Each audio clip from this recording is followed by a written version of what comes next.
Kita juga bisa seperti kerang mutiara. Kita hanya perlu bersabar buat menyembuhkan rasa malu ini, sampai akhirnya kita bisa menjadi sosok baru yang bernilai tinggi seperti mutiara. Karena kita layak menjalani hidup yang bahagia tanpa terganggu oleh rasa malu.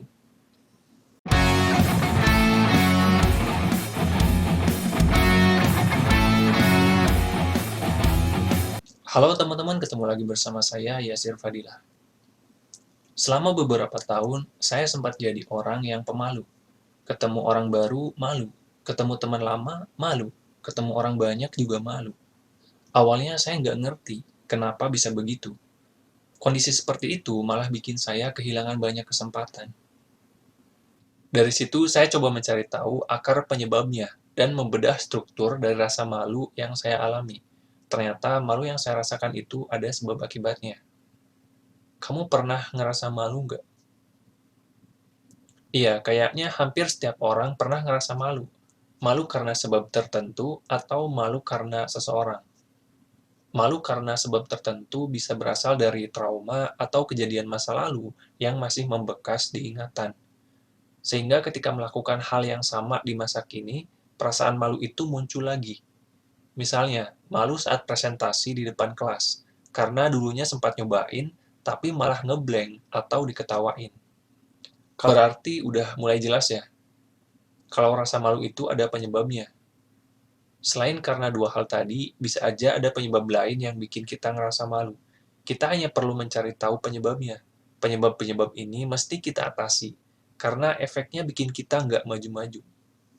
Ya, rasa malu bikin kita nggak maju-maju karena kemampuan kita yang semestinya keluar sepenuhnya malah ketahan hanya karena merasa malu. Kalau orang yang mau presentasi di depan kelas bisa berdamai dengan traumanya dan mengatasi rasa malunya, siapa tahu dia akan jadi presenter yang hebat. Karena sekali atau dua kali percobaan masih kurang cukup. Sekali atau dua kali merasa malu masih kurang cukup.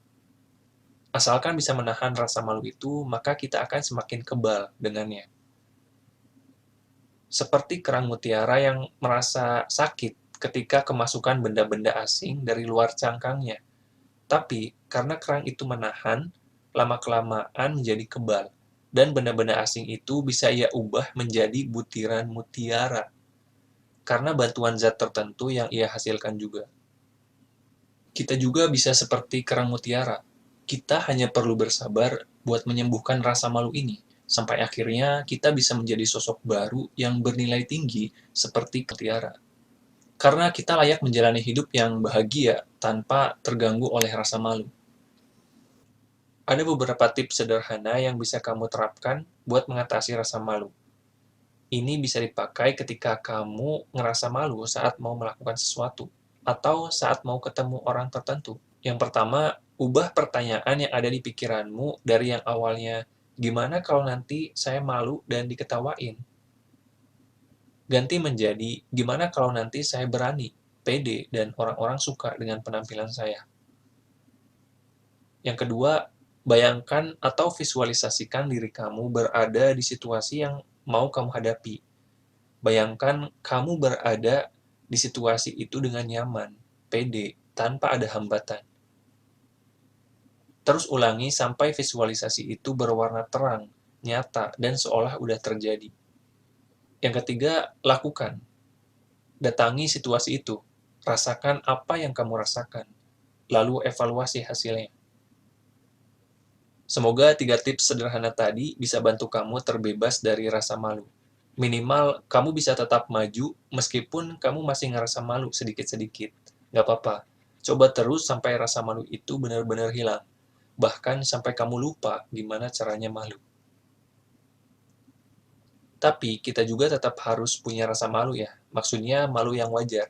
Seperti malu kalau melanggar lalu lintas. Malu kalau melawan orang tua. Atau malu kalau berkata kasar. Dan sebagainya. Tanpa rasa malu ini, mungkin kita akan bersikap seenaknya.